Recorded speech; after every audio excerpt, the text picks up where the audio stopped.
नमस्कार।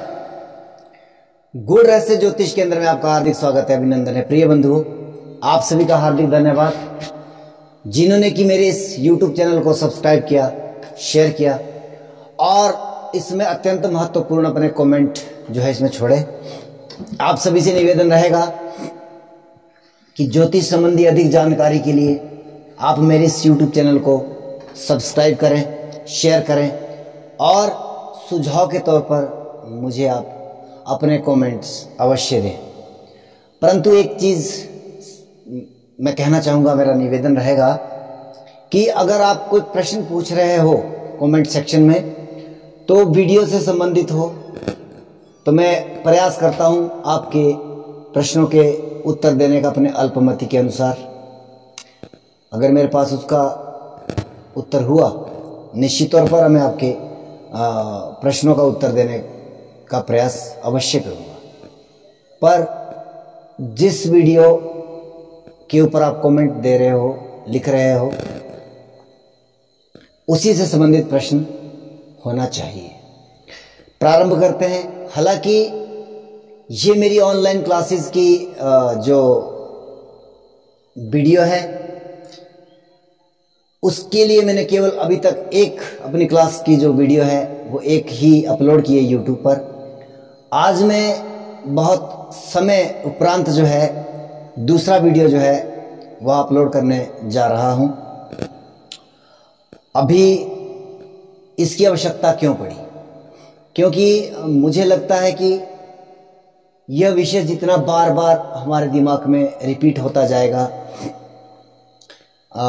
उतना बेहतर हम उस चीज़ को स्टडी कर पाते हैं। तो विशेषता तो मेरे अपने स्टूडेंट वर्ग के लिए है, विद्यार्थी वर्ग के लिए है, और आप लोग भी जो है इसको देखें, समझें। और हालांकि बेसिक ही है, और अभी तक मैंने नक्षत्र के ऊपर एक वीडियो अपना डाला है जो कि मेरी कक्षाओं से संबंधित है, और ये पाठ नंबर 2 राशियों से संबंधित वीडियो में अपलोड करने जा रहा हूं।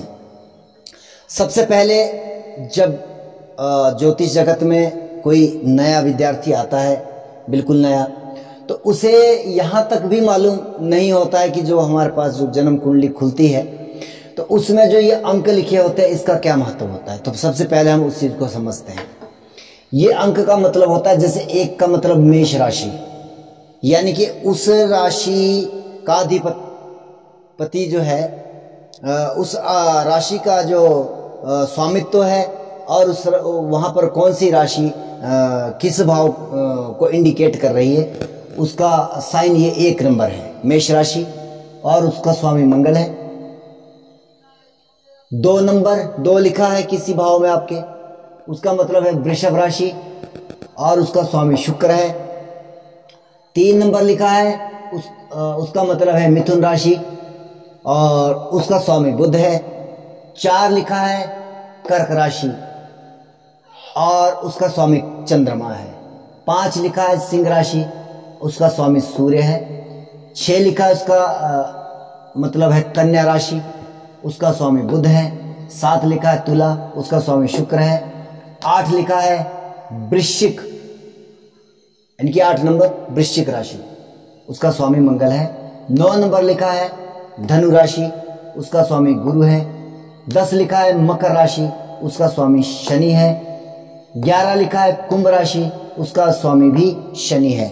और 12 लिखा है उसका मतलब है मीन राशि, और उसका स्वामी गुरु है। तो ये जो अंक लिखे होते हैं हिंदी में या हमारी जो आजकल हम जिसको हिंदी कहते हैं, हालांकि ये इंग्लिश के अक्षर हैं, तो जो है ये जो भी संख्या वहाँ पर लिखी होती है उसका मतलब होता है कोई ना कोई राशि आपके किसी न किसी भाव को इंडिकेट कर रही है, और उसका स्वामी ये ग्रह बनते हैं। अब जानते हैं कि राशियों को हम कैसे प्रेडिक्ट करते हैं, कैसे उसको समझना पड़ेगा। सर्वप्रथम प्राथमिक जो हमारा नजरिया है वो क्या है कि मेष राशि मंगल इसके स्वामी है, और ये चर राशि है, इसका स्वभाव चर है। चर का मतलब होता है मूवमेंट करने वाली, चलती फिरती या चलनशील वस्तुएं, वो है मेष राशि। और उसका तत्व अग्नि, वर्ण है क्षत्रिय और दिशा पूर्व है। मैं यहां पर नक्षत्रों पर बाद में आऊंगा, पहले आप इस चीज को समझिए। वृषभ राशि 2 नंबर, स्वामी शुक्र, स्थिर राशि। स्थिर का मतलब स्टेबल, स्थिर, यानी कि जो भी जीवन में हम जो कार्य जीवन में चाहते हैं कि वह कार्य हमारे जीवन में स्थायित्व लेकर के रहें, जैसे विवाह आदि, गृह प्रवेश, या कोई भी बहुत सारे शुभ जो मुहूर्त या जिसका हम लगन शोधन करते हैं, वो स्थिर लगन होता है। तो यह चार कैटेगरी में बांटा गया है। स्थिर राशि, और ये तत्व है पृथ्वी तत्व, और इसका वर्ण वैश्य है, और इसकी दशा जो है ये दक्षिण दिशा को इंडिकेट करती है। मिथुन, मिथुन का स्वामी बुध, और ये द्वि स्वभाव है, वायु तत्व है, शूद्र वर्ण है, और पश्चिम दिशा को ये इंडिकेट करता है। यहां पर द्वि स्वभाव के बारे में आपको बताना चाहूंगा कि ये ड्यूल पर्सनालिटी है, यानी कि इसमें चर की स्थितियां भी है और स्थिर की स्थितियां भी है। तो यहां पर देखिए, अपना कोई प्रिंसिपल नहीं होता है जो हमें शास्त्रों में लिखा गया है, हमारे शास्त्रों में जो लिखा गया है, हम उसके अकॉर्डिंग, उसके आधार पर ही बात कर सकते हैं। द्वि स्वभाव यानी कि एक, अगर लगन की बात करें तो लगभग एक दिन में 24 घंटे होते हैं, 12 लगन होते हैं, 12 राशियां होती है। तो एक लगन हमारा वो 2 घंटे का होता है। तो 2 घंटे का अगर हम मान रख लें, लगभग ऊपर नीचे 5-7 मिनट ऊपर नीचे हो सकता है, लेकिन ये 2 घंटे आमतौर पर इसको आप मान के चलिए। द्वि स्वभाव है तो इनमें जो है दोनों प्रकार के चर और स्थिर दोनों स्वभाव है। तो इसका अभिप्राय ये है कि जो 15 डिग्री तक जब लगन है, यानी कि आप एक घंटे जब द्वि स्वभाव लगन रहेगा प्रथम के 1 घंटे में, उसका स्वभाव चर मानिए, और उसके बाद 1 घंटा यानी कि 15 डिग्री क्रॉस होने के बाद 30 डिग्री तक आप जो है स्थिर मानिए। और कभी कभी आप जो है इसका उपयोग मुहूर्तों में कर सकते हैं। ये शास्त्र बोल रहा है, मैं इस बात को नहीं बोल रहा हूं कि द्वि स्वभाव में दोनों प्रकार के हैं, लेकिन ये कब चर बनता है, कब स्थिर बनता है, उसके पीछे का रीजन मैं आपको बता रहा हूं। तो आप इसको 2 कैटेगरी में बांट सकते हैं। हालांकि ये द्वि स्वभाव है, यानी कि मिथुन, कन्या, धनु और मीन, यानी कि बुध और गुरु की जो चारों राशियां हैं वो द्वि स्वभाव है। तो कई बार इसको विद्युत जन जो है कंफ्यूजन वाली राशियां भी कहते हैं, कंफ्यूजन वाला लगन भी कहते हैं, या जिसकी ये राशि होती है, जिसका ये लगन होता है, ऐसे व्यक्ति वो ड्यूल पर्सनालिटी का होता है, बहुत ज़्यादा सोचने वाला होता है। कंफ्यूजन भी उसी के दिमाग में रहती है जिसके पास बुद्धि होती है। वो कहते हैं ना कि अगर अकल ना हो तो मजे ही मजे, और अकल है तो भैया कहीं ना कहीं कंफ्यूजन भी होती है, क्योंकि सोचता वही है। सोचवान व्यक्ति जो होता है वो कंफ्यूजन में भी वही रहता है। अब जो सोचता ही नहीं है वो कंफ्यूजन क्या करेगा, उसके अंदर तो वो तो फिक्स है। अच्छा, फिर आप जो है इसी तरह इसको इस क्रम से इसको समझते चलेंगे। चर स्थिर द्वि स्वभाव, चर स्थिर द्वि स्वभाव, चर की मैंने आपको बात बता दी, स्थिर का मैंने आपको बता दिया। अब ये तत्व है, वर्ण है और दिशाएं हैं। ये जो है तत्व है अग्नि तत्व, यानी कि अग्नि तत्व है, क्षत्रिय वर्ण है। तो यहां पर मेष, सिंह और धनु राशि जो है वो अग्नि तत्व भी है, क्षत्रिय वर्ण भी है, और वो पूर्व दिशा को इंडिकेट करती है। और इसका सीधा मतलब कि अग्नि का मतलब होता है क्रोध। आप यहाँ पर मेष लगन के जातकों या मेष राशि के जातकों के अंदर इस तरह का स्वभाव आप देख सकते हो। हालांकि वो एक कंप्लीट प्रेडिक्शन नहीं है, उसमें बहुत सारी और चीज़ें देखनी पड़ेगी हमें, लेकिन एक तरफ आप इसको मान के चलते हैं। अच्छा, दूसरी बात है कि वृषभ राशि पृथ्वी तत्व, वैश्य वर्ण और दक्षिण दिशा को इंडिकेट करती है, ठीक है ना जी। और पृथ्वी का जो स्वभाव है वैश्य, हालांकि ये वर्ण की बात हो रही है, जाति प्रथा वाली बात नहीं है, क्षमा चाहूंगा मैं इस बात को। वर्ण का मतलब है जैसे क्षत्रिय जो है वो जो सेना का काम करते हैं, जो मिलिट्री आर्मी आदि के कार्यों में रहते हैं, या जहाँ पर एक आपको जो है हिम्मत वाले काम करने पड़ते हैं, आप उस वर्ण, उस क्षेत्र को वर्ण क्षत्रिय वर्ण मान सकते हैं। पृथ्वी तत्व, पृथ्वी माता, हम हर रोज इसके ऊपर गंदगी करते हैं, शौच करते हैं, इसे खोदते हैं, इसको बहुत सारी हानियां पहुंचाते हैं, बावजूद उसके भी, हाँ वो अलग बात है कि मतलब बहुत उपद्रव मचा देने के बाद कभी कभी जो है ये हिल भी जाती है, तो जिसको हम भूकंप आदि कहते हैं, तो कभी कभी माता भी क्रोध करती है।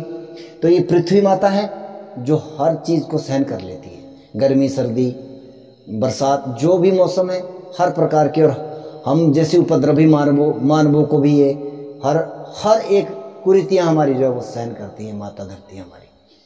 इसी प्रकार वैश्य जो होता है, वैश्य का मतलब होता है जो व्यापारिक कार्य करता है, दुकानदारी है, व्यापार है, कोई किसी प्रकार का बिजनेस, उसको आप वैश्य वर्ण में मान के चलिए। और जो व्यापारी वर्ग है, बिजनेस माइंडेड लोग होते हैं, वो आप उनको गालियां भी दो, आप उनको गुस्सा भी करो, बहुत कुछ करो, उसके बावजूद भी वो आपको हंस करके बात करते हैं। और व्यापारी के अंदर ये क्षमता और ये जो है उनके अंदर क्वालिटी होती है, और होनी भी चाहिए, अन्यथा अगर वो गुस्सा करेंगे हर बात पर तो उनका व्यापार चल नहीं सकता।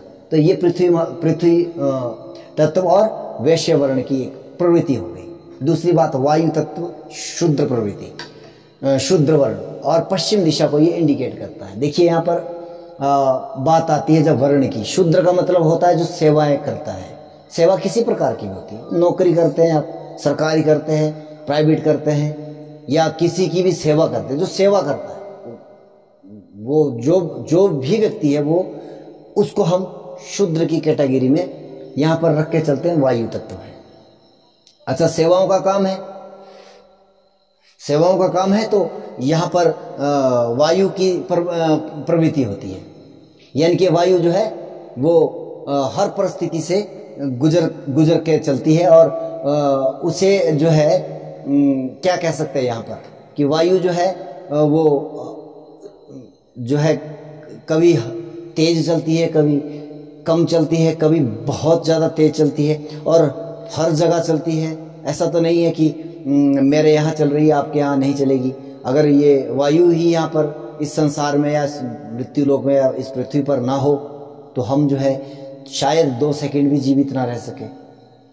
तो ये सेवा भाव या सेवा करने वाले जो लोग हैं, ये जो है हर एक फील्ड में आप देख लीजिए, अगर ये लोग ना होते, मान लीजिए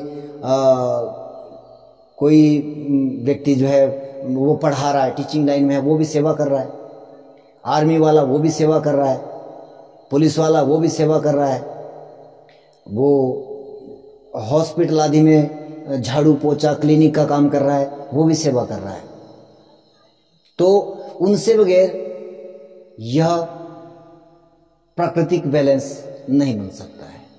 दूसरी चीज, अब बात करते हैं कर्क राशि, चंद्रमा इसके स्वामी है, और ये चर स्वभाव है, जल तत्व है, ब्राह्मण वर्ण है, और उत्तर दिशा को इंडिकेट करता है।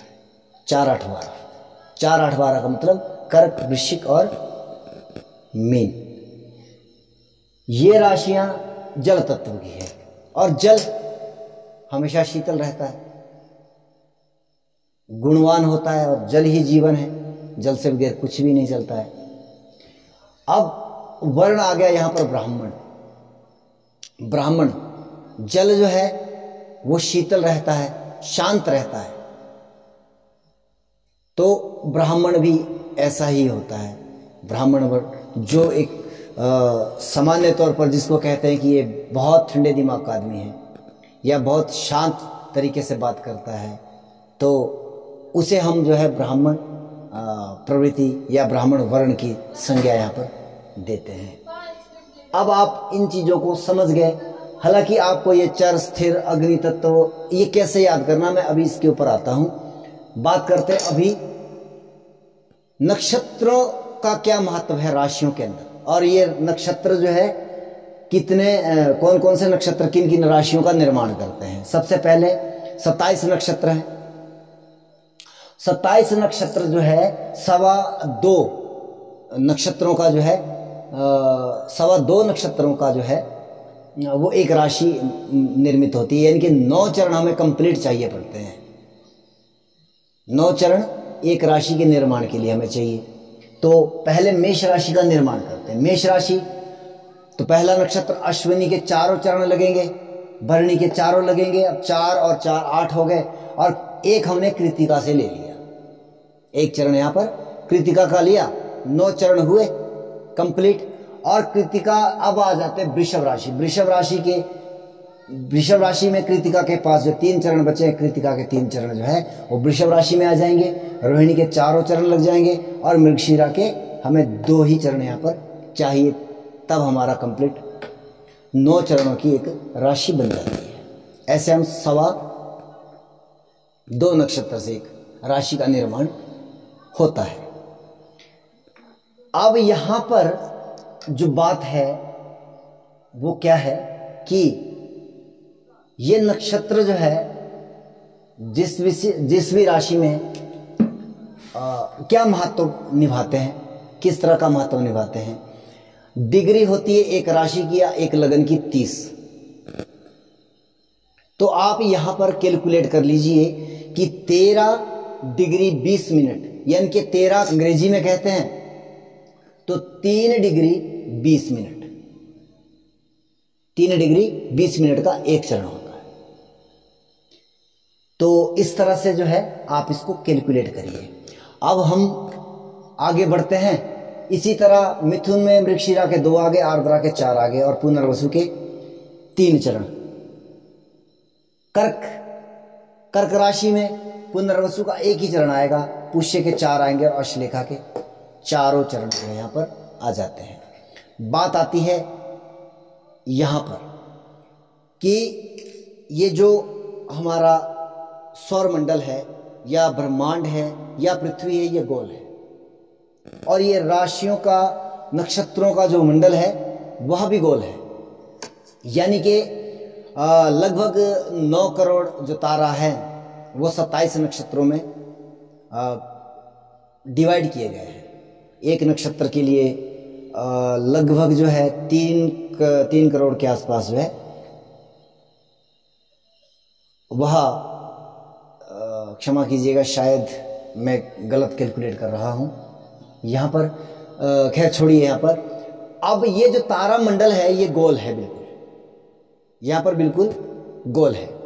परंतु यहां पर हमने अभी तक देखा कि जो राशि का निर्माण हो रहा है नक्षत्रों के द्वारा, तो कहीं ना कहीं एक नक्षत्र 2 राशियों को जोड़ रहा है। जैसे कि पहला मेष राशि में कृतिका ने जोड़ दिया, एक चरण मेष में आ गया, 3 चरण जो इसके वृषभ में आ गए। वहीं पर अगली राशि वृषभ में 2 चरण मृगशिरा के आगे, और मृगशिरा के 2 चरण जो है फिर मिथुन में आ गए। अब मिथुन के पुनर्वसु जो है वो 3 चरण आ रहे हैं, और ये पुनर्वसु फिर पुनः जो है कर्क में भी आ जाता है इसके 1 चरण। लेकिन यहां पर क्या हो गया कि आश्लेखा नक्षत्र जो है उसके पूरे 4 के 4 चरण जो है यहां पर कंप्लीट हो गए हैं। इसका कोई भी चरण अगली राशि में नहीं आ रहा है। अगली राशि नए चरण को, नए नक्षत्र को लेकर के आ रही है, मघा। तो यहां पर मैंने जो नक्षत्र के वीडियो में कहा है कि गंडमूल और गंडांत का सिद्धांत यहां पर फुलफिल होगा, आपको समझ में भी आएगा। अब ये देखिए, जब कहते हैं रहीमन धागा प्रेम का ना तोड़ो चटकाए, टूटे से फिर ना जुड़े, जुड़े तो गांठ पड़ जाए। अब यहां पर क्या है कि ये जोड़ पड़ रहा है मघा और आश्लेखा के बीच में। जब हम इन दोनों को जोड़ेंगे तो देखिए बात, जब गांठ पड़ती है या वेल्डिंग करेंगे आप, वहां पर जो है वो पॉइंट अलग से दिखता है। इसलिए इसके आश्लेखा के अंत के 2 चरण और मघा के प्रारंभ के पहला और दूसरा चरण, इसको जो है ऋषि मुनियों ने एक जो है उस कैटेगरी में रखा है, या इसको कह सकते हैं कि संवेदनशील बिंदु इसे माना गया है। और तभी जब ये नक्षत्रों का जब मिलन हो रहा है, यहाँ पर राशियों का मिलन हो रहा है नक्षत्रों का के द्वारा, तब ये जो है पॉइंट हो जाता है, जिसको कहते हैं कई बार जो है इसको गंडांत लगन भी कहते हैं। चंद्रमा अगर बच्चे का ऐसे नक्षत्र में आता है चरणों के हिसाब से, तो उसे जो है कहते हैं कि यह जो है पिता का मुंह इस बच्चे को 27 दिन तक नहीं देखना चाहिए। अच्छा, इसको क्रिटिकल माना गया है आश्लेखा के दूसरे और चौथे चरण, यानी कि आश्लेखा यहाँ पर गंडांत नक्षत्र बन रहा है और मघा गंड मूल, यानी कि जिसके प्रारंभ के 2 चरण आ रहे हैं। अच्छा, यहाँ पर दूसरी और चीज कि यहाँ जल तत्व और अग्नि तत्व का मिलन भी हो रहा है। तो ये एक देखिए, ज्योतिष एक विज्ञान है और वो हर जगह सिद्ध होता है, अध्यात्म का विषय तो है ही। जल और अग्नि के बीच में मित्रता नहीं है। अभी यहाँ पर इसका ज्वाइंट पड़ रहा है, तो यहाँ पर जब इसको हम जोड़ रहे हैं आश्लेखा और मघा, जब यहाँ पर जुड़ रहे हैं तो यहाँ पर थोड़ा सा अत्यंत संवेदनशील बिंदु बन जाता है। इसी प्रकार आप पूरा कंप्लीट देखिएगा। जब हम बात करते हैं अगले जल तत्व राशि की वृश्चिक की, तो यहाँ पर कंप्लीट आपको लगेगा ज्येष्ठा नक्षत्र के 4 चरण पूरे हो रहे हैं वृश्चिक में, और अगला अग्नि तत्व है धनु और मूला के वहां पर जो है प्रारंभ हो रहा है। तो यहाँ पर यही पॉइंट आ जाता है, यहाँ पे भी जल तत्व और अग्नि तत्व की बात आ जाती है। फिर अगला जल तत्व आ जाता है आपका मीन राशि। मीन राशि के अंतिम रेवती में कंप्लीट हो जाता है, और अश्विन जो है वह यहाँ पर उसके जो है मेष राशि जो है यहाँ से प्रारंभ होती है। तो रेवती के भी अंतिम के 2 चरण वो गंडांत आ जाएगा, और अश्वनी के भी प्रारंभ के 2 चरण जो है वो गंडमूल में कैलकुलेट किए जाते हैं। अब हालांकि इसमें और बहुत सारे सिद्धांत लगाए जा सकते हैं, अभी हो सकता है इसमें मैं बहुत कुछ कमियां मेरी यहाँ पे छूट रही है, लेकिन देखिए प्रारंभिक समय में आपको इसी तरह से धीरे धीरे इन चीज़ों को समझते हुए चलना है। अब हम बात करेंगे कि